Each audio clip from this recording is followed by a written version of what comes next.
our next president, Hillary Clinton. Will it be Hillary Clinton? I'm running to be president of the United States of America. Could it be Donald Trump?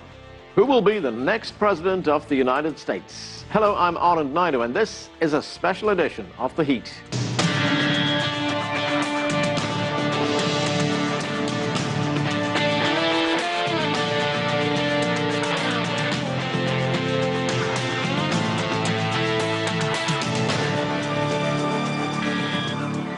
Very soon now, America and the world are expected to learn who the next president of the United States will be. Whether it's Hillary Clinton or Donald Trump replacing Barack Obama in the White House, the international community could see some new direction in American foreign policy. What will the next US president mean for major world issues like the war in Syria and the fight against ISIL? What will happen to the Iran nuclear deal? Will it be Clinton or Trump dealing with Russian President Vladimir Putin? And what about the important relationship between the United States and China? Over the next hour, we will explore all of this in a special edition of The Heat, but we begin with CCTV's John Gilmore, who recaps an election campaign that's seen more twists than a Hollywood movie. Center stage, Hillary Clinton. She's been First Lady of the United States, a senator from New York, and Secretary of State in the Obama administration. Now she's on the verge of landing the leading role as next U.S. president. If elected, she will be the first woman ever to hold that office. Cue her opponent, Donald Trump, the brash billionaire businessman battling to defy the odds. Clinton and Trump have gored each other in one of the roughest fights in American presidential history. Hillary Clinton is the most corrupt person ever to seek the office of the presidency. The facts show he has stiffed American workers. He has stiffed American businesses. Despite the personal attacks, there are policy differences. Trump promising to deport millions of undocumented immigrants, trashing U.S. trade deals, and blasting what he calls a rigged establishment. On November 8th, we are going to Washington, D.C., and we, together, are going to drain the swamp. Meanwhile, Clinton is offering stability and is calling for a fairer America. An America where women are respected, where immigrants are welcomed, where veterans are honored. On foreign policy, Clinton says she's best to direct America's role in the world and warns that Trump is too big a risk. His cavalier attitude about nuclear weapons is so deeply troubling. That is the #1 threat we face in the world. But Trump, who has no experience in government, promises to make America great again. Peace through strength. Both candidates are intensely disliked and not trusted by a large percentage of voters. Whoever wins will enter the White House as one of America's most divisive presidents. John Gilmore, CCTV, Washington. And joining me now here in the studio is Frank Sesno. He is the director of the School of Media and Public Affairs at the George Washington University. He's also a former CNN bureau chief, anchor and correspondent who's covered U.S. politics and the White House. Joining us from Los Angeles is Cenk Uygur. He is the founder, CEO, and host of The Young Turks, an online news show with a large international audience. Thanks to both of you for joining us. Frank, it's election night. This has, in many ways, been an extraordinary and unconventional presidential race. We've seen a lot of personal attacks rather than substantial debate on policy. So put this in perspective for an international audience. Why has this race been so different, so nasty in many ways?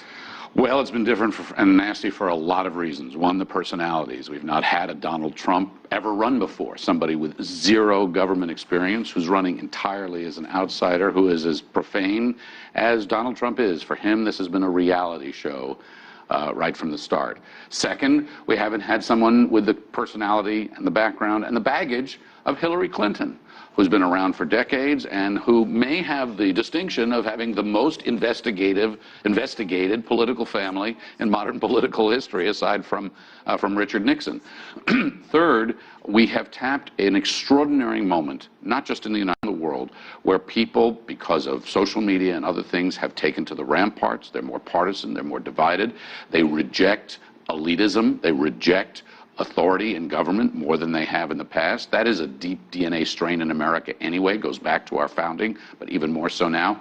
And finally, I think, and most importantly, the tectonic plates of globalization, where people are feeling that they have lost control because things are so big and so complicated now. Whether it's jobs that have gone away, whether it's education that costs a fortune, whether it's corporations that are now more global than they are local, people are alienated and disoriented.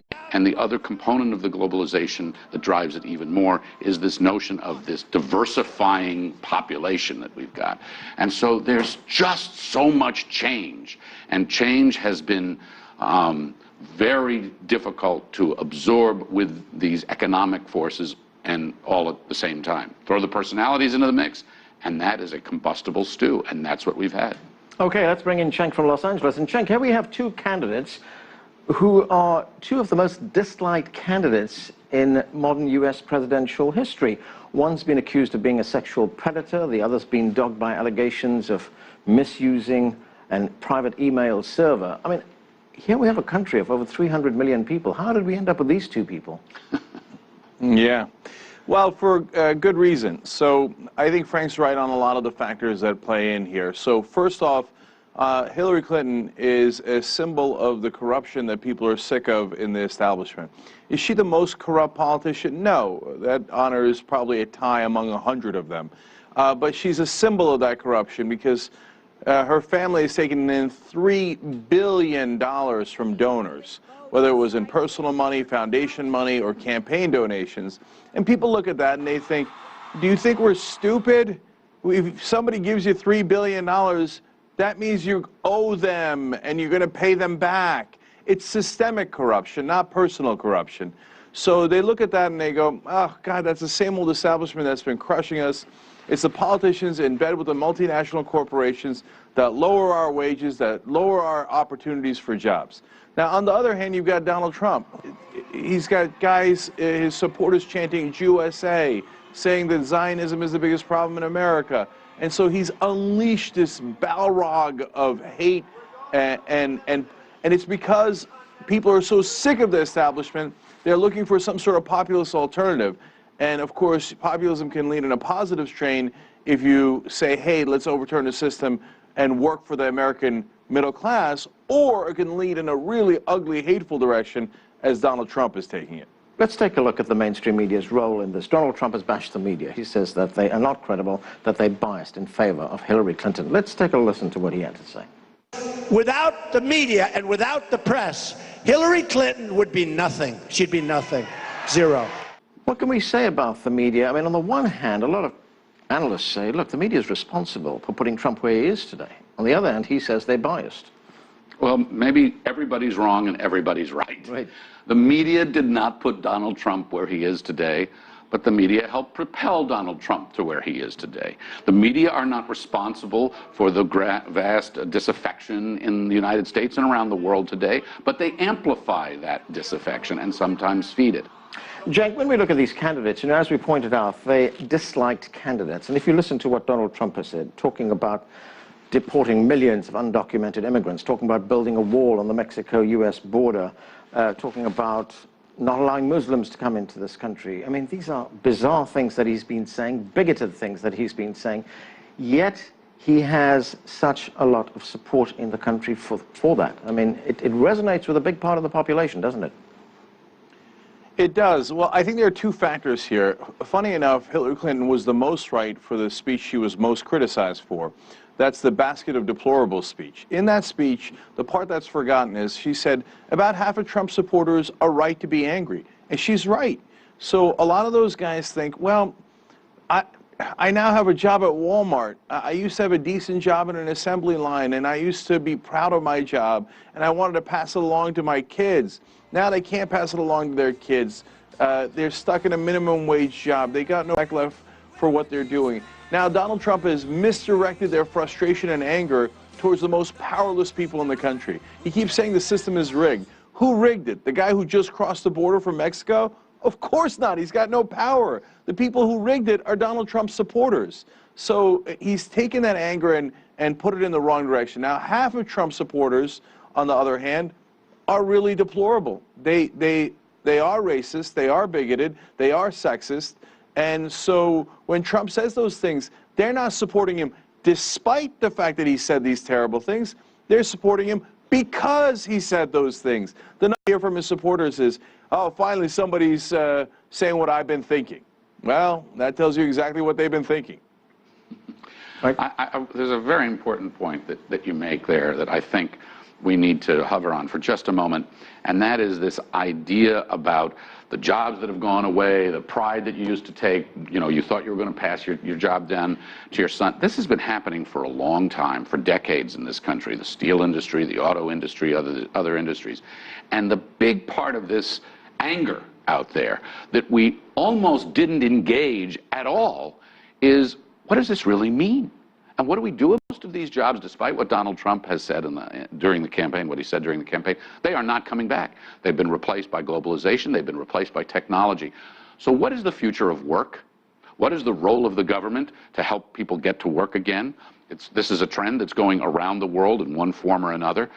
What will be that future? That's the kind of conversation that it would have been nice to have had during, you would have liked to have challenged your candidates. Okay, Mr. Trump, Ms. Clinton, what are you really going to do to bring those?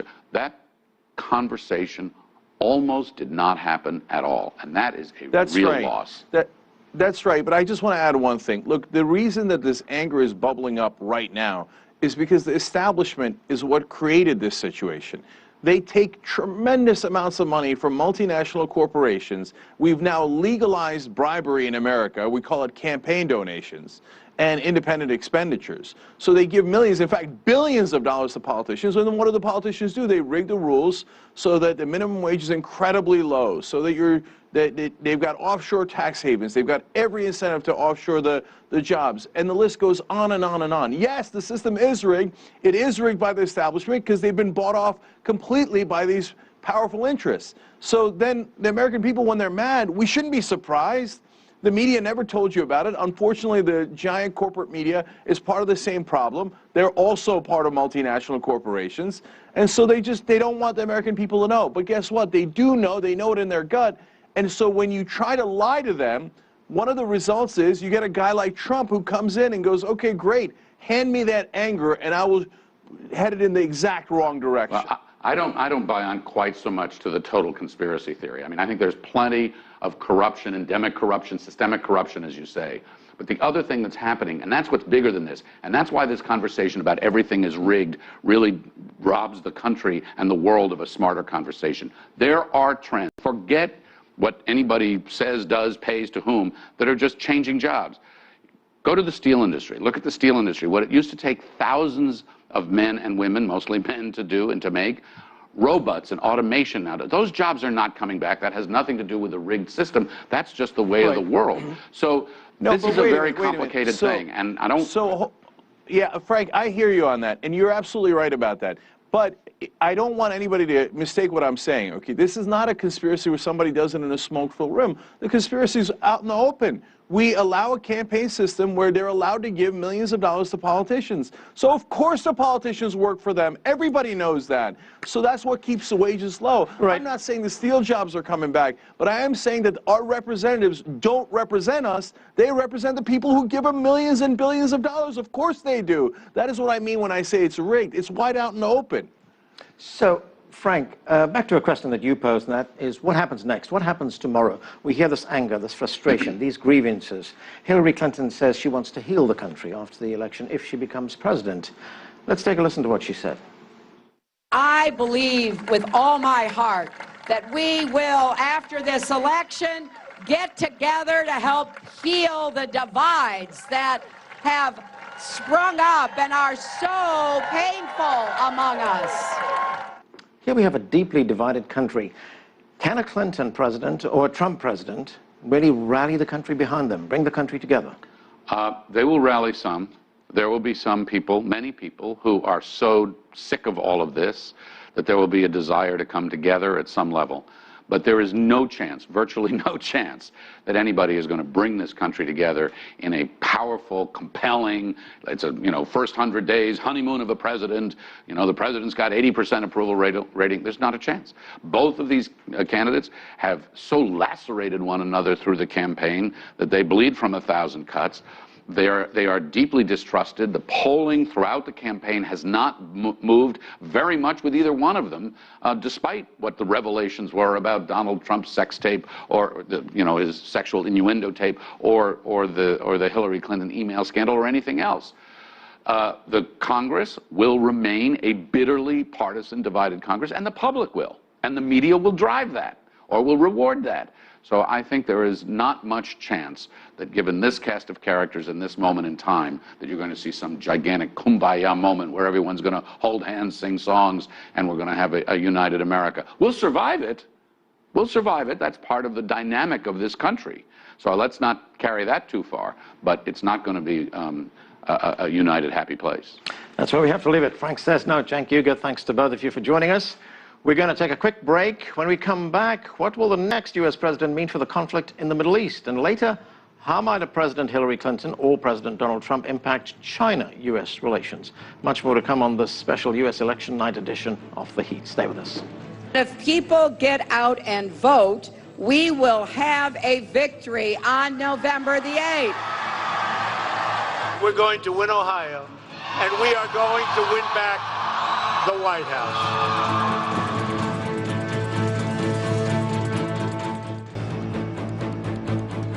Welcome back to The Heat and our special coverage of the presidential election in the United States. Voters across the U.S. are still casting their ballots at this hour.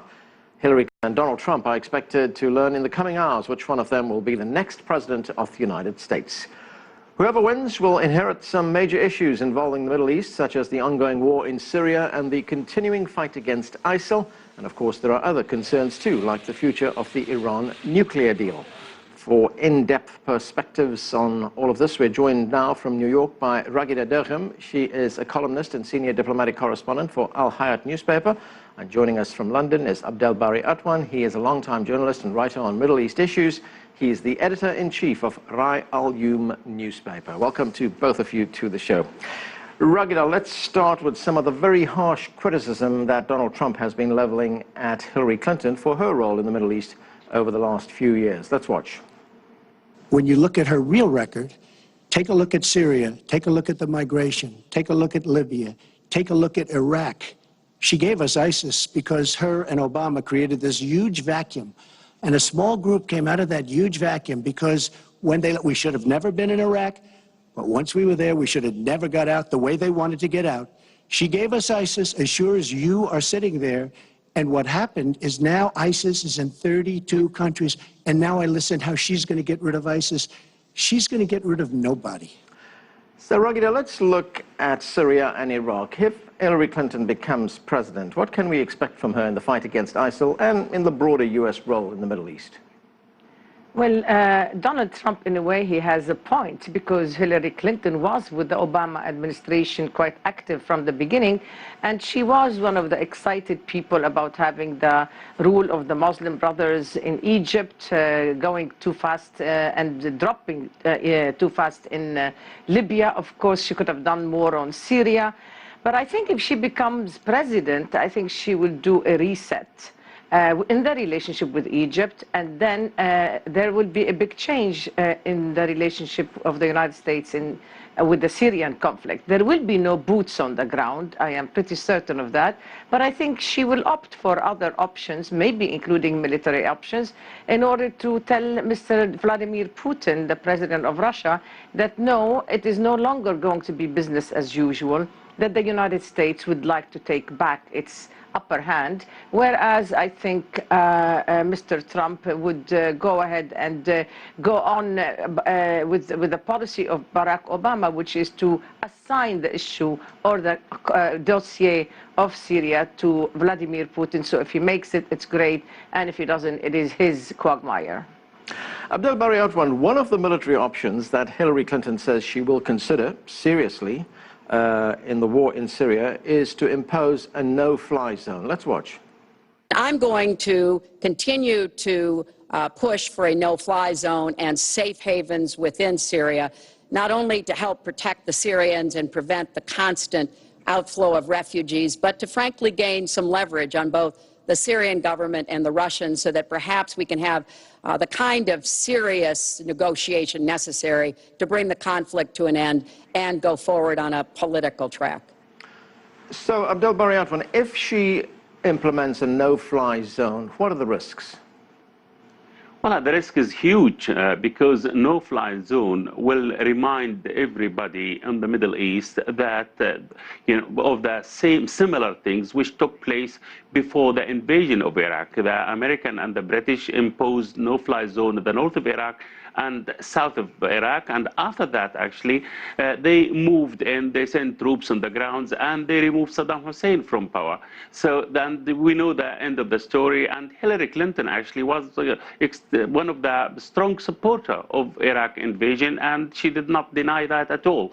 So many people will interpret this kind of intention from Hillary Clinton as a preparation for a change or regime change in Syria, the same they did in Iraq. So this could alert the Russian in particular. They wouldn't be actually happy with this. They wouldn't accept no-fly zone. And we have to remember that the Russians are on the grounds. They have military bases, they have air bases in Syria, so and they have also missiles. So I think it will be extremely difficult. Okay, during the Iraq invasion, actually, the Soviet Union, or actually Russia, was very weak, and it was in transitional period. But now we are dealing with a very strong Russian leader, Vladimir Putin, and he is actually trying to, reset the whole Middle East according to the new Russian policy, the new emergence of Russia as a superpower. Ragida, Trump has been very critical of what he calls radical Islam. He's even called for a ban on Muslims entering the United States. What kind of policies can we see from him towards the Middle East, and how is he viewed from there? If we consider President Obama an isolationist, Donald Trump will be an exclusionist president. His basic premise is exclusion, and it's really his basic premise is dismantling. So what he wants to do is dismantle, for example, and that's really what suits Russia. It would lead to the dismantling of the United States altogether. He wants to dismantle that relationship with traditional one, with allies and foes alike. So then he has his own views on immigration. He wants to kick out 10 million illegal immigrants. I don't know how he's going to do that practically. There is an inherent discrimination against Muslims, and of course that resonates big with the Islamic world, not only with the Arab world. I think he has an inherent sort of racism against anything brown, if you will, or of color. So then we are going to see a lot of instability if Donald Trump is president, and I don't think he will do any favor for the Syrians in as far as the relationship with Vladimir Putin. At least if Hillary Clinton goes to as far as implementing what she is saying she will implement, at least she would not be leaving the Syrians to the wills and executions of both the Russians and the Iranians and their militias in Syria. There is a civil war there, and Russia is part of that civil war. If Hillary Clinton says, I will go ahead and reverse the situation, it doesn't, and well, even if it leads to a regime change, they never really hit that, that will be in line with the American policy to start with before Obama started to walk back from that. However, I don't think that she is going to engage with the Russians militarily as such. Don't forget, we have the Turks who are doing exactly what she's talking about, which is working towards the safe havens in Syria and the no-fly zones. Abdel Bariatwan, what can we expect on the Iran nuclear deal? Trump has been bashing this deal, calling it one of the worst deals the United States has ever been involved in. Is there a danger that if he comes to power, if he becomes president, he could tear up this deal? And what would the consequences of that be? Well, actually, the consequences will be huge. It will be extremely dangerous because if he does abrogate the deal, say no, it's non-existent, I'm not going to commit myself to it.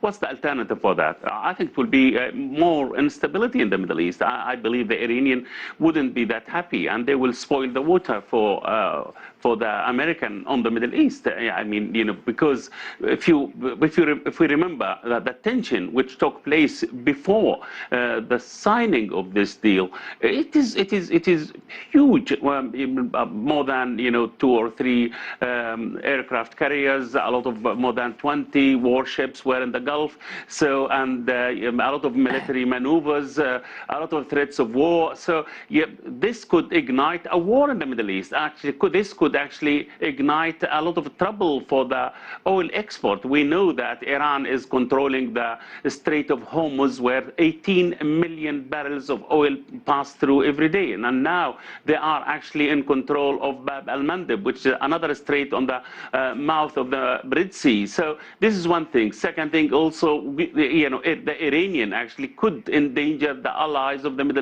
America in the Middle East. Saudi Arabia, probably Egypt, we don't know yet, the Gulf region in particular. So they will, also Iran will be actually, it will go ahead with its nuclear program. So it could be a nuclear power in 2 or 3 years in this case. Can Trump afford Iran as a nuclear power on the Middle East itself? So Israel also could be threatened in this case because the Iranian knew that Israel is the closest ally of the United States. So I believe this will ignite a war in the Middle East. Ragida, one other big issue. May I say something on that? Go ahead. Quickly, I'll say it. I don't think either Hillary Clinton or Donald Trump will drop the deal with Iran, the nuclear deal. But there will be different measures on this. Clinton will, again, to use the word reset, she will reset relationships, the traditional American relationships with the countries of the GCC, the Gulf Council Cooperation, Saudi Arabia, Qatar, Kuwait, Oman, these 6 countries who have had traditional alliance with the United States. I think she would try to resurrect that, whereas Donald Trump will not. However, by her doing that, there will be more of a balance in the Arab-Iranian relationship. Right. And I think we should watch how much either one of them says about what Iran is doing in Syria. That is another battleground, and also in Yemen, because there has been attacks, or there have been warnings that what the Iranians are doing around the American ships is not really that welcome. Okay, Ragida, I've got to ask you this before we go. We're running out of time.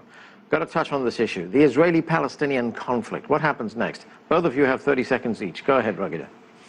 Yeah.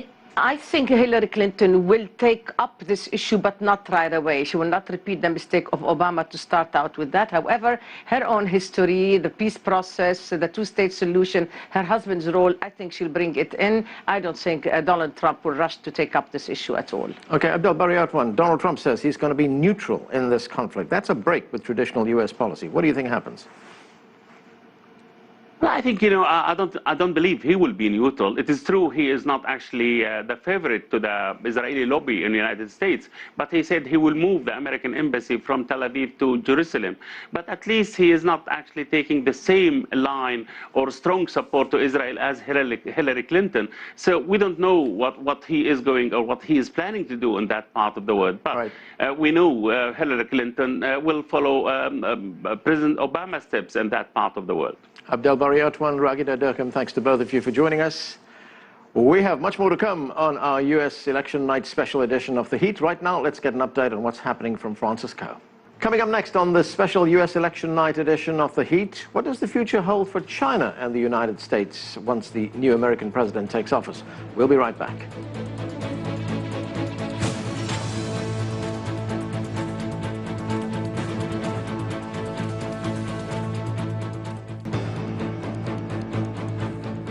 Welcome back to The Heat as we continue with CCTV's special election night coverage of the U.S. presidential race. Within the next few hours, Hillary Clinton or Donald Trump is expected to become the new president-elect of the United States, and whoever wins will be sworn into office in January. What will the new U.S. presidency mean for China-U.S. ties in what many now regard as the world's most important bilateral relationship? The world's 2 largest economies will have to deal with major areas like trade. Our jobs are fleeing the country. They're going to Mexico. They're going to many other countries. You look at what China is doing to our country in terms of making our product. Well, when I was Secretary of State, we actually increased American exports globally 30%. We increased them to China 50%. And how will both sides navigate issues such as disputes over the South China Sea, the issue of preventing nuclearization on the Korean Peninsula? Joining us now from Beijing is Victor Ga. He is a Chinese international relations expert, and he's the director of the China National Association of International Studies. Also with us from California is Abraham Safar.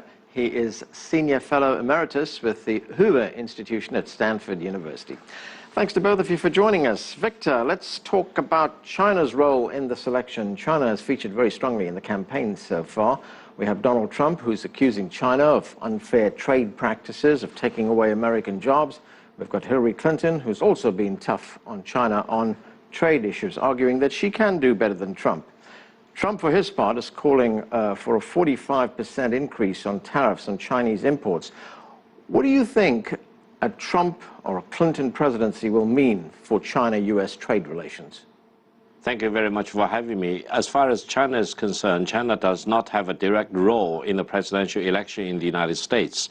It seems that China bashing seems to be the fashion, both for Donald Trump as well as for Hillary Clinton. But I sincerely hope that whoever who wins the election, either Donald Trump or Hillary Clinton, once he or she moves into the White House with the heavy responsibilities of the presidency on his or her shoulder, he or she may need to wake up to the reality of the fact that China-US relations are, after all, the most important relations in the world today, and better handle the relations between China and the United States will be good for both the national interest of the United States as well as for China.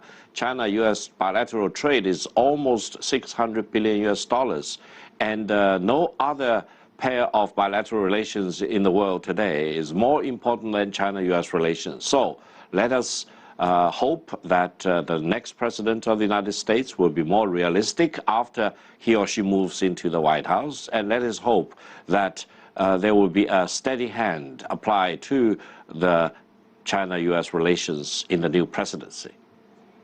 Abraham, when it comes to the United States trade and economic relations in the region, we have the Trans-Pacific Partnership. That's the huge U.S. initiative. That's the U.S. and 11 countries, which excludes China. Hillary Clinton has told us that she once favored that agreement. Now she says she doesn't favor the TPP, as it's known. What do you see happening to the TPP under a new administration here in Washington? Thanks for having me. I think the TPP was flawed because it excluded China. There are some reasons that have been given for excluding China, but I'm pretty sure China sees it as a competitive aspect to the relationship. I think trade between China and the U.S. is extremely important. It has grown very fast, and it is very robust. It would be a huge mistake to expect a relationship that's developed this quickly to be in any way perfect. I recall from my days in the State Department that we used to talk about Japan being a great threat to the United States in the 80s because of the trade, and the trade deficit in particular expanded very quickly with Japan at that time. But we got over it. We stabilized the situation. Today, Japan, a very friendly ally and good, healthy trade. I just wonder, I'm pretty sure Hillary Clinton would handle this as a professional with a lot of experience and not do anything untoward. I'm not sure what Trump would do. I think as a president, he would have authority to revoke international agreements of various kinds. He said he's going to do it. I certainly, if he becomes president, I certainly hope he listens to his advisors and talks it over and thinks about it very carefully before creating a trade war. Victor, one of the biggest areas of friction between the United States and China is the South China Sea. Just a few days ago, the United States sent yet another destroyer into the waters of China's Xisha Islands, and the China Daily newspaper described that action as stirring up more trouble in the region. Do you think that the U.S. and China can make progress, resolve their differences over this? The United States is not a claimant to any territory or atoll or island or reef in the South China Sea. And the United States claim is for the protection of freedom of navigation. China is also a champion for freedom of navigation, and if the freedom of navigation in the South China Sea is disrupted in any way possible, China will be the biggest a victim. Therefore, actually, if the real issue is really freedom of navigation, then China and the United States can really amicably sit down at the same table and talk about it. But the danger is some countries using the so-called freedom of navigation as an excuse to achieve other purposes, and China is firmly opposed to that. And I would say that if the United States keeps probing into the South China Sea by sending its warships within the 12-mile territorial sea area of China, then don't be surprised if one day Chinese warships will sail off the coast in California or Virginia. That may happen, actually. China has the abilities to do that. And if that happens, don't blame China for using the same excuse of freedom of navigation, sail off the coast in the United States. And I hope relations between China and the United States will calm down, and nobody wants to provoke the other side. After all, between China and the United States, peace and stability and engagement are most likely the only viable option, because what else can you get? Confrontation, a war, a complete showdown? That will be destructive of both Chinese interests as well as American interests. Therefore, for China and the United States, the two largest economies in the world, the two most important political powers on the global stage, engagement with each other and dealing with each other with full respect is the only viable option. There is no other alternative. Abraham, when we look at these two countries, they do have differences, issues that need to be resolved, the South China Sea being one of them, trade issues being another, defense issues being something else as well. What do you see going ahead? Diplomacy, will diplomacy triumph, or will a Trump presidency or a Clinton presidency be more hawkish towards China? Well, I hope diplomacy is put into effect. There isn't very much diplomacy right now. There's pretense about diplomacy, meetings where you have 100 issues listed and everybody talks about how well they're getting along, and then they go off and you see all sorts of either implicit threats or activities that are controversial. I think it's important to realize that when you do diplomacy, you have to be clear about what it is that supports your interests and what you're willing to do and what you're not willing to do. And what we have done, the U.S. in the South China Sea, has been very confused. We make no claim, but we supported the Philippine action, a lawsuit against China, even though, in my judgment, given the fact that I'm a former legal advisor in the State Department, we would never have submitted this kind of a dispute to a tribunal of the law of the sea. So there was a certain amount of pretense and preaching that we engaged in about the South China Sea that undermined our credibility badly with China and resulted in a very, I think, devastating, really diplomatic loss comparable to the infrastructure fund debacle that we engaged in. But with regard to the assertion of maritime rights, I think we should agree on what the rules are, and we should be, and I think we are, being more and more careful about not having controversies, not having confrontations, and realizing that the more open we are with each other in terms of what international law allows, the more stable our relationship will be. Victor, another point of contention between China and the United States, deployment of an anti-missile system in South Korea, the so-called THAAD system, which the U.S. wants to deploy in South Korea. China has been very critical of that and says that the deployment of that system will upset the balance of power in that region of the world. Moving ahead, tomorrow, a new president, how will that be resolved?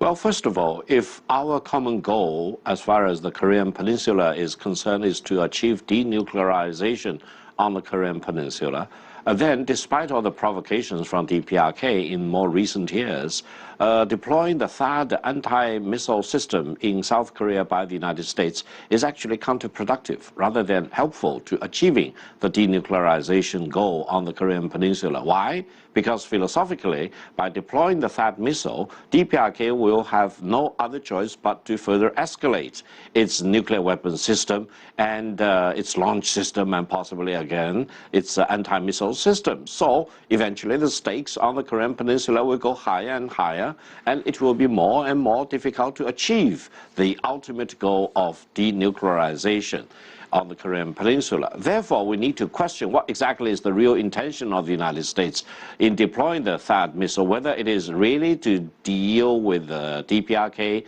regime or it is designed to really push more and more into the Chinese airspace or the Russian airspace, etc.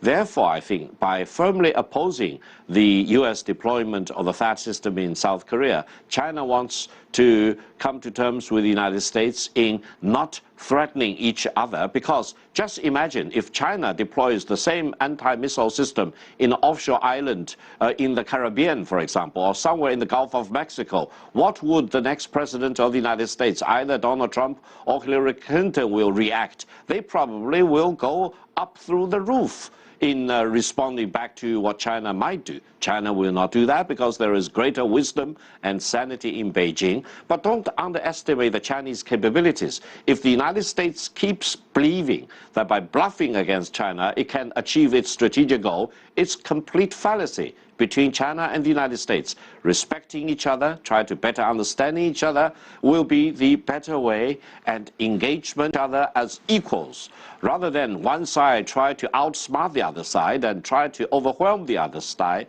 either strategically or tactically will be a better choice. Victor Gao, Abraham Safaya, thanks to both of you for joining us. We are going to take a break right now. When we come back, a look at the changing international order and how it might impact a new U.S. president. And what about Russia? That's next on this special edition of The Heat. Stay with us.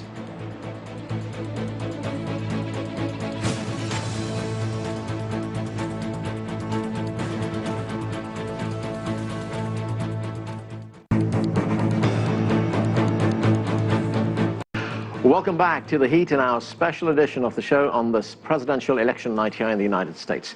We turn now to the shift in the international order and the emergence of the global South.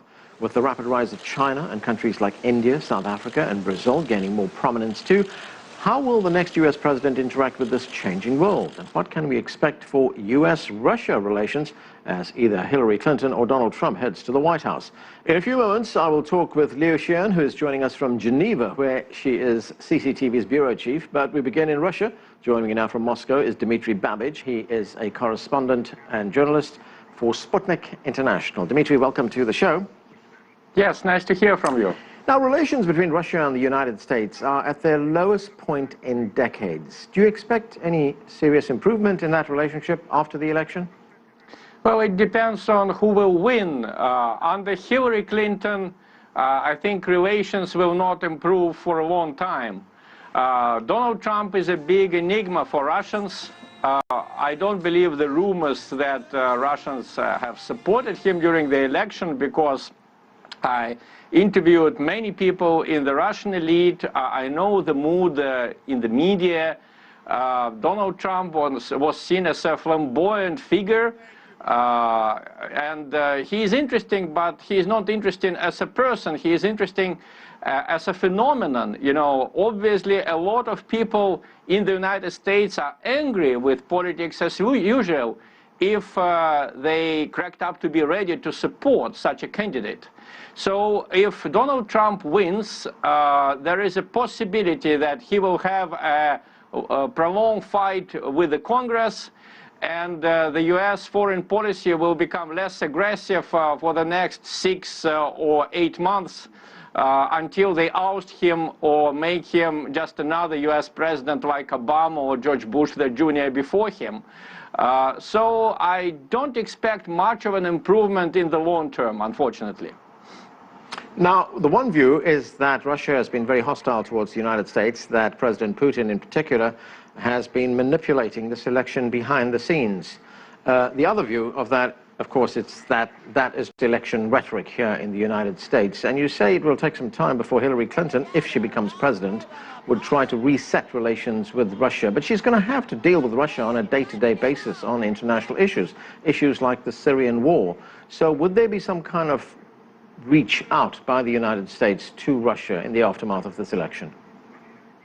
Well, on the first theme, of course, Russia has no clout on U.S. elections. As Vladimir Putin joked a few days ago, speaking to the Valdai discussion club, the United States is not a banana republic to be manipulated by a country tens of thousands of miles away, you know, and all of these so-called reports about Russia's involvement in the U.S. election, about Russia hacking the DNC's mailboxes. I mean, these are not cases of election rhetoric. These are just plain lies.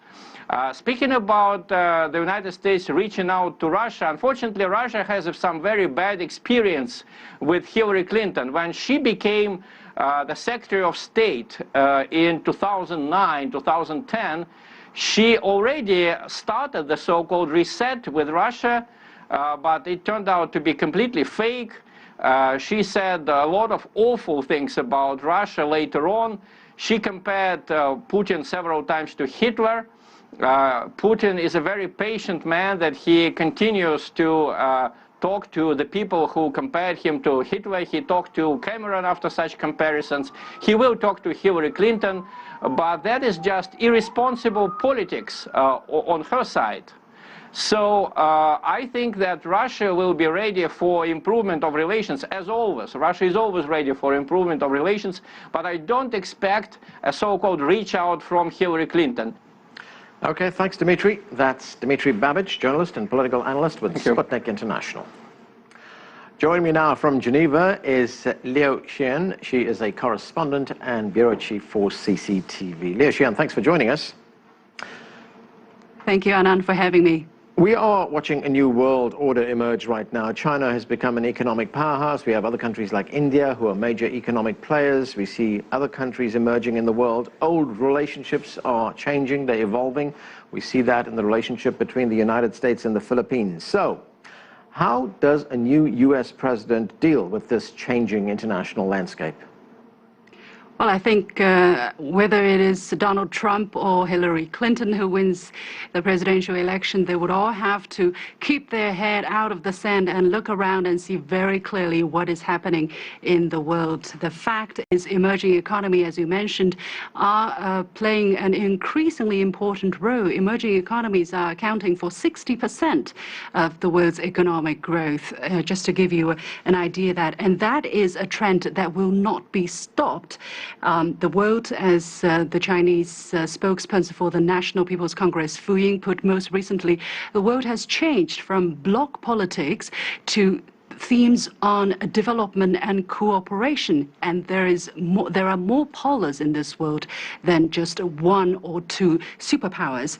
A study or a prediction by the 2008 volume of the U.S. National Intelligence Council's Global Trends states that by 2025, the international system will be a global multipolar one. That forecast is deemed to be correct, although whether or not that's going to happen so soon is still a question. So that is the unstoppable trend, and people will have to take a good look at that. Finally, it is also in the U.S. interest to engage with developing countries, with China. So indeed, whether you like it or not, the world has changed, and it is only sensible to take a good look at the reality and say, this is the reality, we need to adjust our policies. Right, as you say, the world has changed and is changing very rapidly. But for the past few years, well, for many years, the United States has promoted this view, something called American exceptionalism, a view that it is superior to the rest of the world, that it is unique in the world. It's a view that's even promoted by President Obama.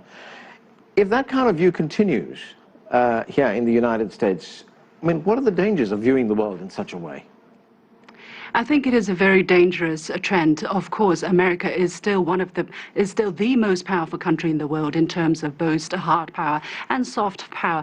But the dynamics are changing, and there are emerging polars that are coming from different parts of the world. For instance, Europe, for instance, China, Russia, and Japan, and other countries. So, taking that into consideration, you cannot put yourself above everybody else and say, I'm different, I'm exceptional, I'm superior, and you need to take my value. Either you like it or you don't. The consequences of that, I would say, in two fronts. One is to the rest of the world, to other countries, and one for the United States. For the rest of the country, it is very, we have seen in the cases of the war in Iraq, in the cases of the war in Libya, where the U.S. Acted unilaterally and inflicted a great danger. Right now, we're still seeing the tragedy unfolding, and we don't know how these situations will eventually get better. And in the case of Syria as well, we are seeing that without cooperation with other countries, without respecting other countries' interests and rights, you simply cannot solve the problems that the world is faced at this moment on economic and trade. Same question, if you put your interest above everybody else's, you are bound to run into more trade disputes with other countries. And for the United States, in terms of against the backdrop of a sluggish economic growth and recovery, cannot afford such kind of confrontation. And for the United States, besides the economic perspective, you risk losing friends, you risk losing allies. And the case of the Philippines is a good example. And I'm sure that the American people or the American government will not want to see that.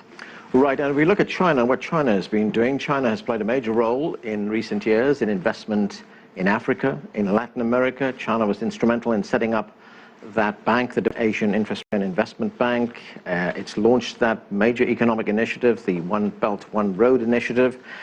Does that tell us that the world is moving on, despite the fact that the United States may think that it's still able to dictate the pace of change and what goes on in the world? I think more and more so, and the most recent example, as you mentioned, the AIIB, the bank, the US was very much opposed to the idea that the UK joins the bank as a founding member. However, the UK did what was in their best interest against the will of the United States, and actually they were one of the first to join in that bank. So that was a very good example. And you mentioned the case of Latin America. Just last year, Chinese President Xi Jinping pledged that China will invest some $250 billion in Latin America, and over the next 10 years. And the two-way trade between China and Latin America are expected to rise to $500 billion over the next 10 years. So there is great potential, and whether the U.S. likes it or not, because Latin America is traditionally where their influence has been dominating, whether the U.S. likes it or not, China and Latin America are coming closer. So I think it is really the time to take a good look at the changing reality and say, okay, this is the world now, and that's how it's going to be in the future. On the other hand, I would say the U.S. administration and the U.S. people need to have a better understanding of what China thinks is the future. What kind of picture does the Chinese leadership have in their head for the world? We're not talking about a world order where one country or two countries dominate the rest of the community. We're talking about a community of shared destiny, and we're actually happy where we are, because since the past 45 years that China regained its seat in the in the United Nations, China has been growing rapidly and successfully. So we have no problem with the current international system, except that it needs to be fairer, it needs to be more equitable and more inclusive, representing emerging, developing economies more. So we're not trying to overthrow the current system and build a totally new one. The U.S. government, the U.S. people need not to worry about that. And that's where we have to leave it. Thanks for joining us. And that's it for this special edition. And as we draw closer now to the moment when the United States and the world learns who the next American president will be, stay with CCTV for our extensive live coverage.